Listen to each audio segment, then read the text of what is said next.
Hello. Okay. It was good. That's no doubt. Okay, guys. This is my take and pass, please, if you'd like to follow. Take and pass, please. You have a PDF. Take and pass if you'd like to follow, please.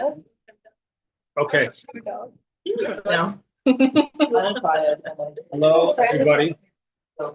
We're ready to get going. I'm passing around some handouts for our continuation of GPS for the Soul Part 2 live, featuring vegetarian chili and baked ziti. And while there was sushi and there's bagels, please help yourself. Feel free to continue eating while we're learning. Nobody's offended. If you're hungry, please eat. Anybody else need? They're not stapled together, but anyone need a copy? It's I think 2 pieces of paper. They're not stapled, but we'll be okay. You'll figure it out. So, last week we spoke about judging other people, or not judging them, or judging them favorably, or whatever may exactly be the best way to deal with it. And we discussed that last week. This week we're gonna, and by the way, the goal of all 4 of these classes is to talk about simcha, talk about joy. That's the goal, which I think is a great topic really for any time of year, but I think especially now when some people I've met, nobody here for sure, but some people I've met have a tendency this time of year, Rosh Hashanah, Yom Kippur, they think it's not a happy time of year and they think they're supposed to cry or whatever. Maybe you should cry, but hopefully those will be tears of joy during this time, or tears of tshuva.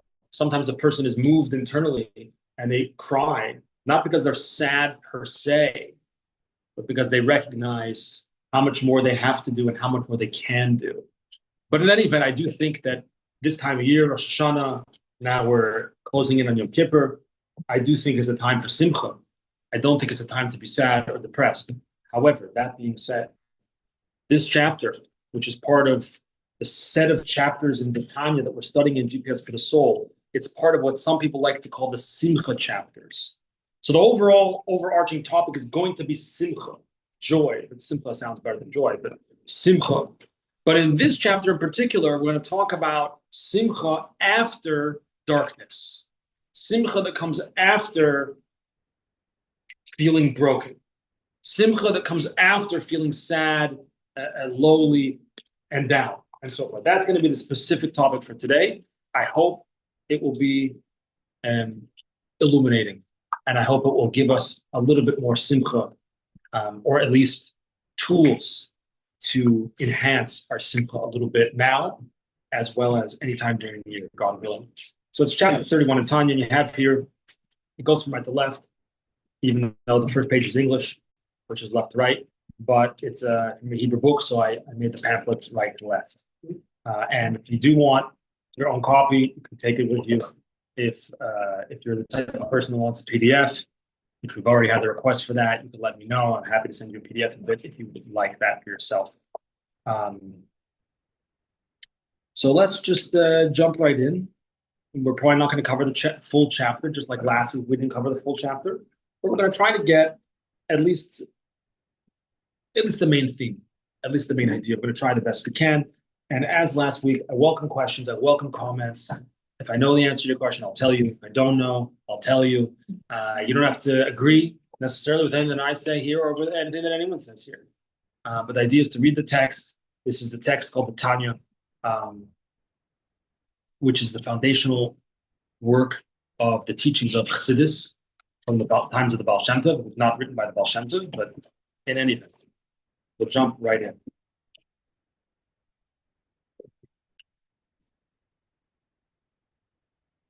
You can follow in the Hebrew. I'm going to read it in the Hebrew and translate, or you can read it in English as well, whatever you prefer. Perek Lamed Aleph, chapter 31. Even if you're going to spend a lot of time delving into the above mentioned matters, which we're going to discuss shortly, which are primarily to view oneself as, I don't want to say nothing because, gee, that doesn't sound so exciting, but to view oneself as nothing, to view oneself as lowly, as worthless, as inconsequential. Please don't take those words out of context, please. We're going to try to qualify those words. I'm not trying to make people depressed. I'm just saying the idea.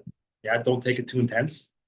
So even if you spend a lot of time, whether it's quantitative time or whether it's qualitative time or whether it's both, contemplating these matters, that, you know what, maybe I'm not actually the greatest person in the world. Maybe, just maybe, I could learn from other people, even people that seem so much lower than me.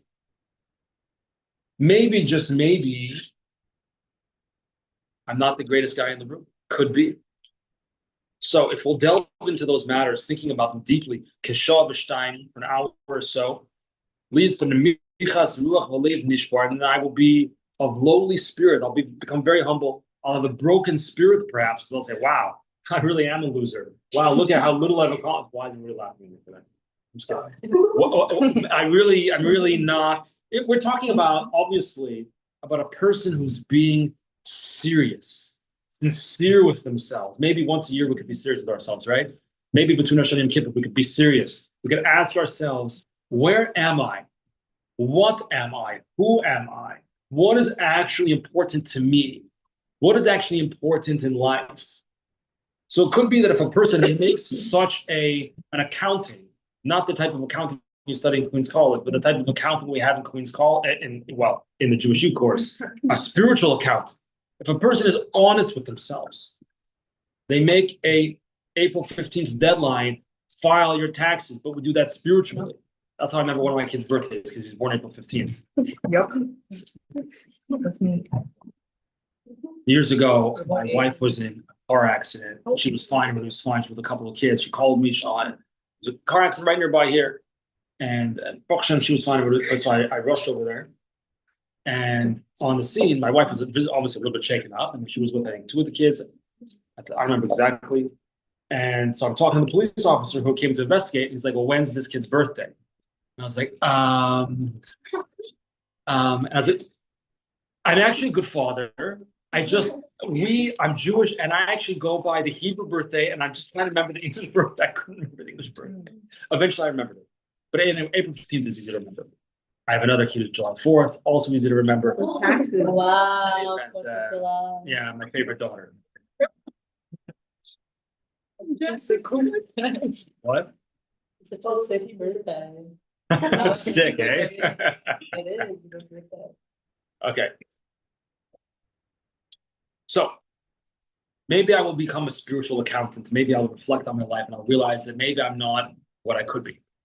Maybe I have a lot of room to grow. So maybe as a result of that, I'll be sad. I'll feel like a real loser. Maybe I'll be a little bit depressed or downcast. So he says, maybe I'll be very depressed, very saddened by this. He says, Lo yachosh. Don't worry about it. It's okay if you're going to be a little bit sad, a little bit depressed about that. And we're going to qualify this, by the way. It's because there's different types of sadness.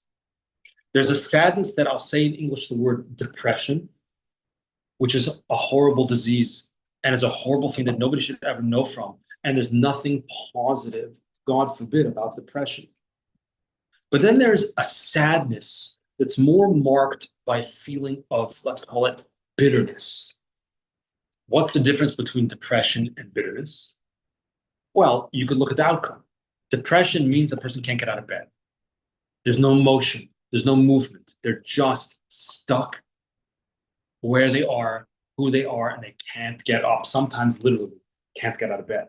Whereas a person who feels a sense of bitterness over their place in life, over where they are or where they're not, feels inspired to change, feels inspired to get out of bed, to move, to work, to improve. So bitterness leads a person to grow. Sadness leads a person, God forbid, to retreat, and God forbid, terrible things. So that's the type of sadness he's talking about. He says, so even though sadness in and of itself is not a holy thing, it could be neutral. Again, we're not talking about depression, God forbid. We're talking about a feeling of bitterness, a feeling of a need and a desire to change, to improve. So that's not inherently a holy thing, he says. Because when it comes to holiness, the verse says, that when you are being koima, when you're in his place, his with a capital H, there's oiz v'chedva, there's strength, there's joy, there's encouragement.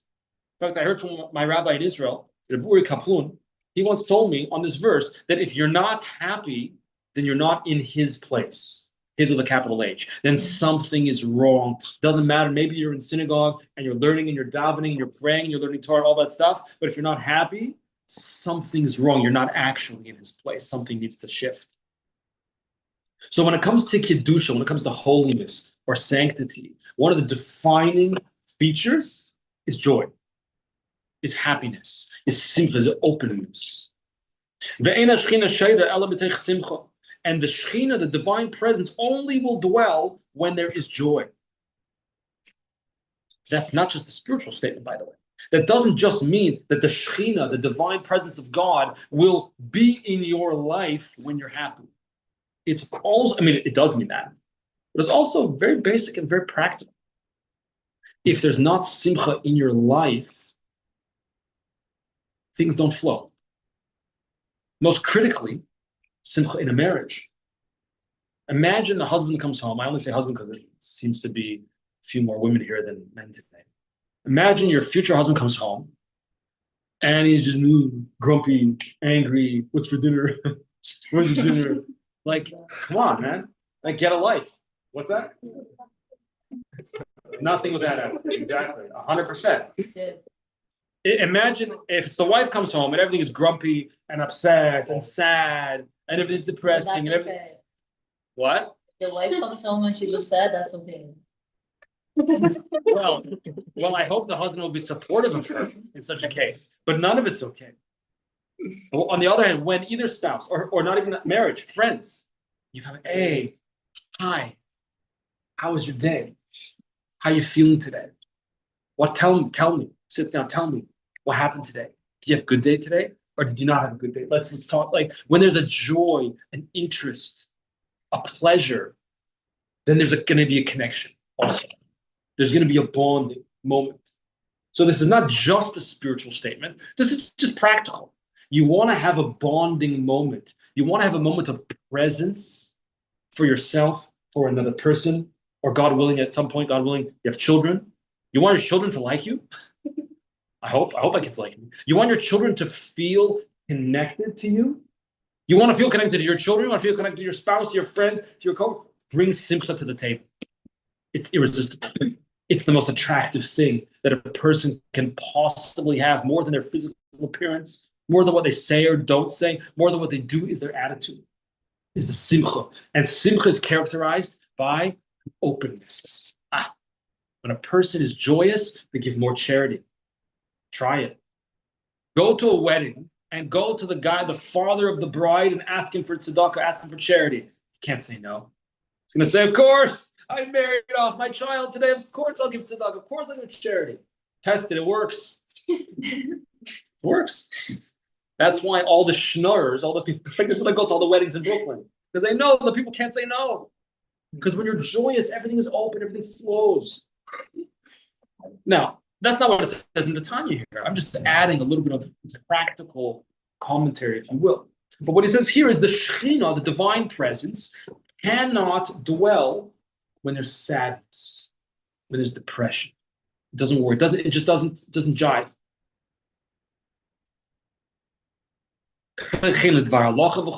Same thing when a person learns Torah. When you learn Torah, you have to be joyous. However,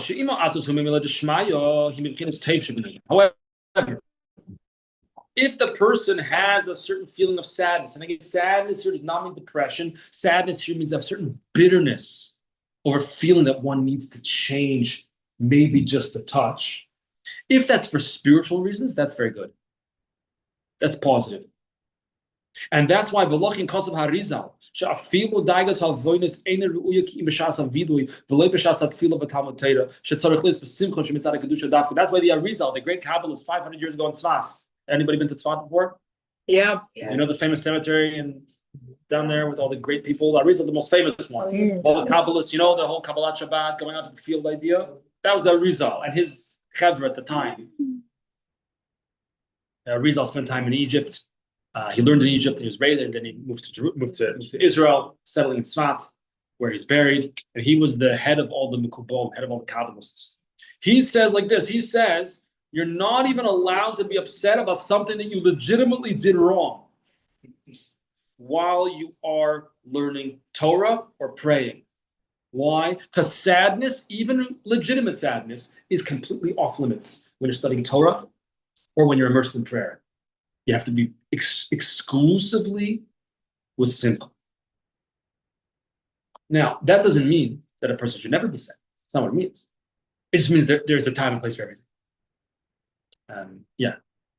What if sadness is the way you connect with Hashem? Like the idea, I don't know, I think of like the song Rachel and Bakal. Like, So we're going to talk about that a little bit. Okay. It's a very good question, very insightful question. We're going to talk about that. God. Anyone else have the commentaries? I thought I saw the hand. Yeah. What if somebody's depressed and they want to pray and they can't be happy in that moment? It's also a great question. What if someone's depressed and you say, I don't want to pray? No, what do you guys think? What should the person do? Consistency is key, so you should do it. You should do it anyway, you say. Anyone agree or disagree with Daniela? Agree. Okay, it's unanimous. So that's what you should do. You should pray anyway.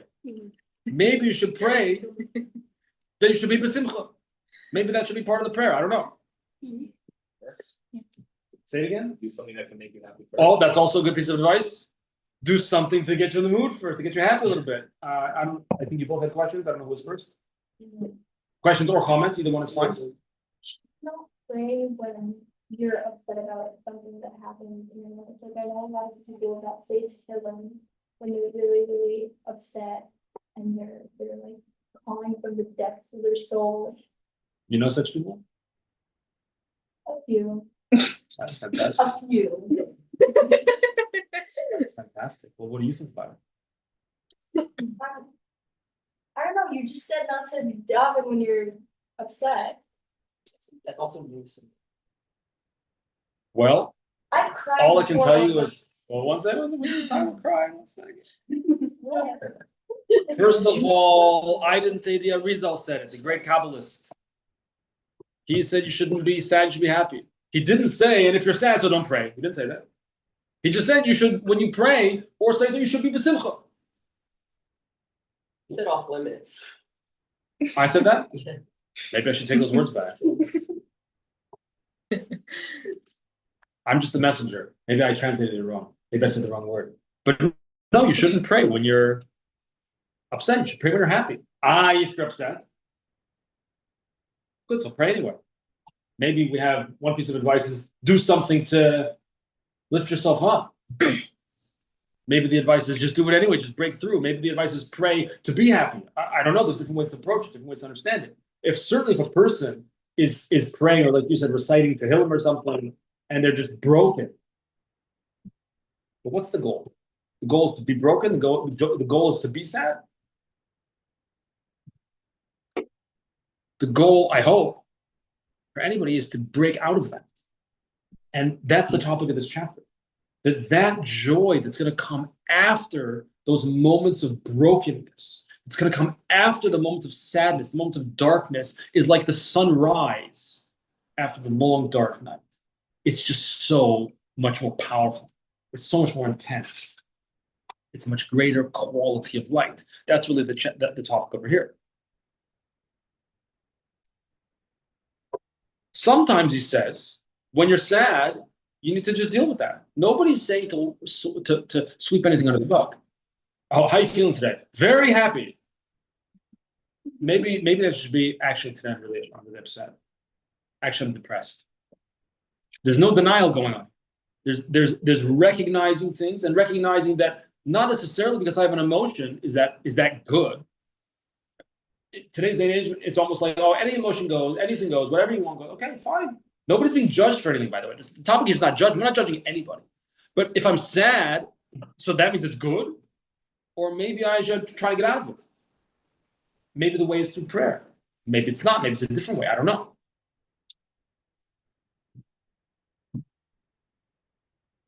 So he says like this: Afal pichein, when a person happens to be sad, whatever happens, everybody goes through ups and downs. That's life. Everybody goes through ups and downs. He says, this is what you should do. Sometimes you have to fight fire with fire. Or as he quotes in the Gemara, from it is how you knock it down. The Talmud tells us that sometimes you want to chop down a tree, you need an axe. Well, how do you use an axe? It needs a handle. What is the handle made out of? Not in 2025. What are the handles of axes used to be made? Wood. Where'd the wood come from? From the tree, from the forest. The very same forest gave you the tool to chop it down. So sometimes if I'm anyway feeling saddened, that's an opportunity for me to reflect on my spiritual shortcomings. I don't want to be sad. I don't want to be depressed. I don't want to feel lowly. But hey, guess what? Today I woke up on the wrong side of the bed and I feel like junk.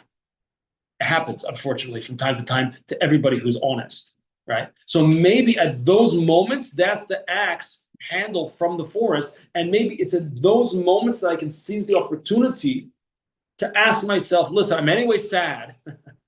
I'm anyway sad. I don't want to be this way. That's who I am. So what can I do to improve myself? What are my faults? What are my flaws? What are my shortcomings?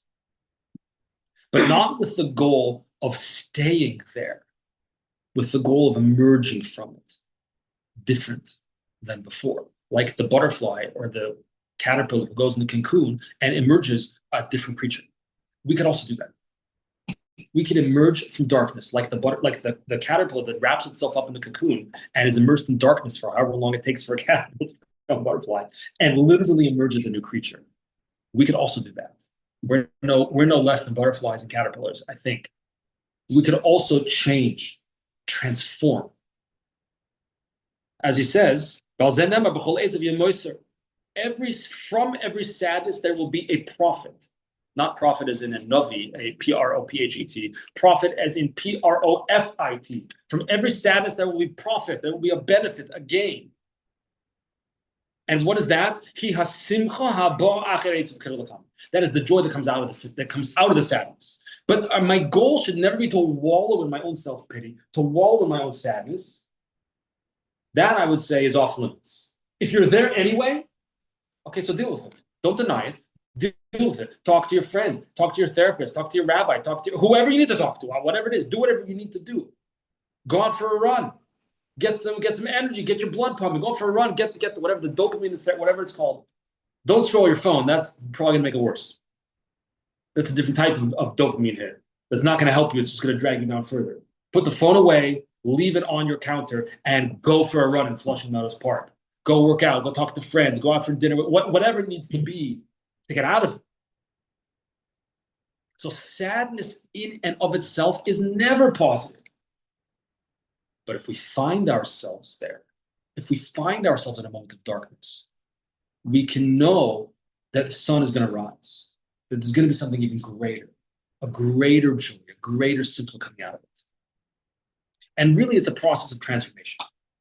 Now, when I say transformation, I want to just talk about this for a moment. What does it mean to transform? Something, anything, yourself. What does it mean to transform? I gave an example already of the butterfly, so don't give that example. What does it mean to transform? Does it mean to take what you have and change it? That it could either mean, it's usually used in a positive connotation. Let's talk in the positive. Oh, okay, sure. Let's talk just So positive, take right? what you have and make it better. Okay. Take what you have, make it better. Okay. Good. Anyone else? Yes. Sadie, right? Yes. Okay. It can be changing circumstances. And I think it's in the positive way, I think it can like happen over time, kind of an evolution. Okay. So changing circumstances is part of what you're saying. Yeah, but also like an evolution. Evolution. Evolution or revolution? I mean, I Both. Yeah. Which one does Judaism believe in? Maybe both. I don't know. That's a topic for a science of Judaism course. Okay, very nice, very nice. Anyone else? Anyone else want to share anything? Adding complexity or taking away complexity. Like for a paper, if you add complexity, you get like origami you get a swan, if you have a swan, you can take away and it'll transform back into paper. Okay, very nice. So you're taking the same thing you got, but there's a Yeah, you can just. new way of managing. Very nice. Okay. Here's one analogy. I have two. There could be more. Well, I already told it with butterfly, but here's a different one. Anybody here drink coffee? No. Yes, okay. I'm like a kind of obsessed with coffee. I know a lot about coffee, way more than I probably should. But in any event, I love coffee. Some people think they love coffee, but they don't. They pour sugar in the coffee. Why do they pour sugar in the coffee? Coffee's bitter. Coffee's bitter, so they want to make it sweeter. So they made something bitter sweet. The Zohar says, which is quoted elsewhere here in Tanya, that there's a concept of transforming bitter to sweet, spiritually speaking. So is adding sugar to your coffee, is that a transformation? Did you transform the bitter coffee into sweet coffee? Someone said no. Yeah, because you just added, you're not changing the coffee itself, you're just changing what's around it. Okay, you're not actually changing the coffee, you're just adding something, you're supplementing, you're adding something else, which now it's sweet. The coffee is still bitter. But you added something that masks the bitterness or overwhelms or whatever it is, it sweetens. Okay, it still sweetens it. So you've sweetened the bitter, but the bitter still is bitter. If you could separate, you could remove the sugar from the coffee, which you can't, which you put it in. But if you could, you'd be right back to square one, bitter coffee. Okay, so let's move past this analogy. That's not real transformation. Anybody here cook? Any chefs? Huh? Yeah, you're a chef? What do you like to cook? I like to make I didn't mean to put you on the spot, I'm sorry. No, I like to cook everything. I also like to tacos. Sadie makes the best tacos. I like to make tacos. Sadie makes tacos. Okay, here's what you do now. You take an onion. Onion is a little bit sharp, a little bit bitter, right? Most people agree on that, I think. People might like it, but it's sharp, it's bitter. Take your onion, slice it up real good.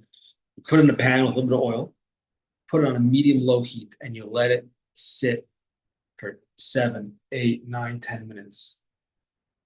What happens to the onion? Comes like a little caramel. It caramelizes, which means that it becomes Sweet. sweet. Need longer than that, but yeah. The onion actually transforms and it changes the property. That's why it changes color. That's the caramelization. And actually physically changes. And now it's sweet. That's transformation. That's a real transformation. Not by adding something extra, but by actually shifting your inner balance. That's what we could do as well. That's the true transformation that each and every one of us can strive for. By recognizing that I'm a human like everybody else. There are moments of sadness, and that kind of just means I'm normal. If, God forbid, it crosses over into actual clinical depression, then I think it goes without saying a person needs help, whether it's medication or therapy, whatever it is. We're not talking about that. I'm talking about the regular ups and downs, the regular blues, the regular sad days that a person may feel. I should never try to stay there. I should never think that there's something redeeming about the sadness in and of itself, but I should yearn and strive to get out of it, to transform. That will propel me higher, like the onion that now literally changes and becomes sweet. Questions or comments? Yeah. Sometimes people will talk to me and they'll tell me about like whatever Jewish guilt they're feeling. Right. And my first thought is the very guilt that they're feeling is like the first good step, like step in the right direction. So I like the idea of like having depression versus bitterness. Yeah. Because if you never felt bitter, if you didn't do something right, or if you never felt like a work in progress, you can never go forward. Absolutely. And that's where the Alter Rebbe teaches us, chapter 31, this idea of bitterness. That, again, in and of itself, I don't want to stay there. I don't want to be the bitter onion. I want to become sweet. I want to be transformed. But there is something redeeming about that in that it leads me to something greater. It leads me to becoming something that I would not have become otherwise. Sometimes it's the most painful experiences of a person's life that actually shape who they are and draw out their character, draw out their strength. Sometimes it's the people who have suffered the most that are also the most unbelievable people, the most powerful people, because they've undergone that transformation. They know that the fire is hot, but it's going to make you sweet. Any other comments or questions? Now, the guilt point, by the way, could be there's different types of guilt. If the guilt leads you to do nothing, then that's not very good. But if the guilt leads you to feel like bitterness, I want to change. I did whatever I did, and man, do I want to change. It's like, let's say, imagine a person, nobody here, steals something. A ganef, you steal something. What do you have to do to fix that? How do you fix that? Not you, but imagine someone was a ganef, they stole something. What do you do to fix that? Give it back. Give it back. Very good. Now, there are certain cases in halacha, in Jewish law, when you actually have to give back a double, but let's keep it simple. You give it back whatever you stole. So on a certain level, if you give back what you stole, you fix the problem. But did you? Or are you a person who stole? How do you fix that? Apologize. Apologize. That's a good step in the right direction. Yeah, want a question or comment? No, I was gonna say apologize in trying not to do that. Okay. Yeah. How do we change that not me, God forbid, I'm the kind of person who robbed, who stole something? That's much deeper than just returning the object, apologizing. Great, go for it. What if it's even deeper? What if you offended someone? What if you hurt someone physically or emotionally? How do you fix that? So, just 1 second, Sadie. So we'll say the same thing. How do you apologize? Yeah, that's where you got to start. That's for sure. You got to start with apologizing. But how do you fix that you were the kind of person who hurt someone else? How do you fix that? That's much deeper, obviously. That's much more difficult to transform. Yeah, see?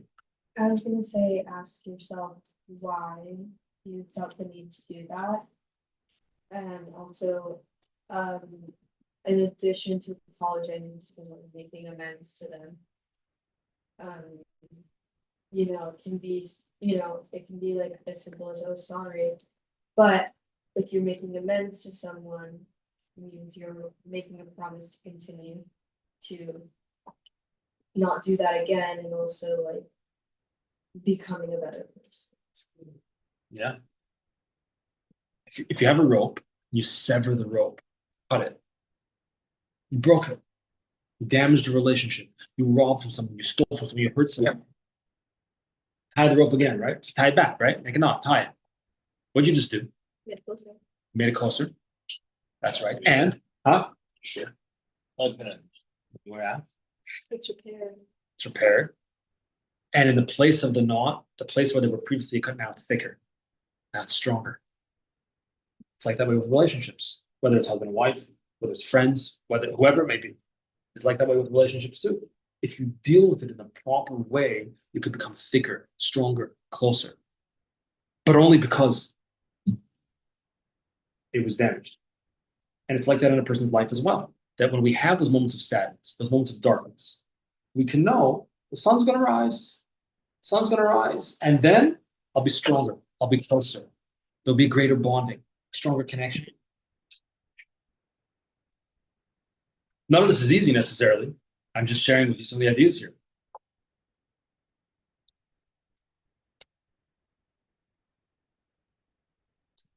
Any closing comments or questions from anyone?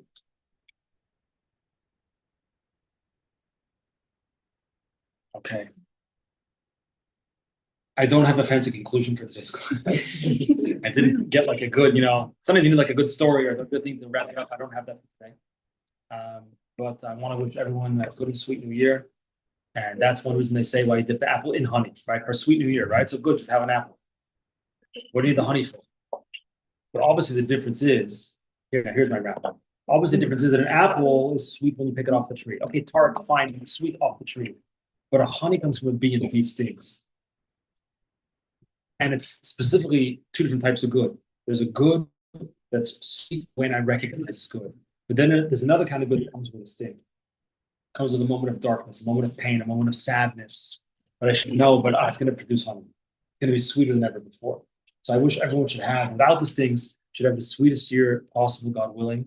Thank you very much for coming. And Thank you. continue, God willing, next week, right. No. The next week, I think is. Yeah. Which idea was it? Yeah, we got another guy. Yeah, I'm saying. So it's gonna be the one out. What? But it's okay.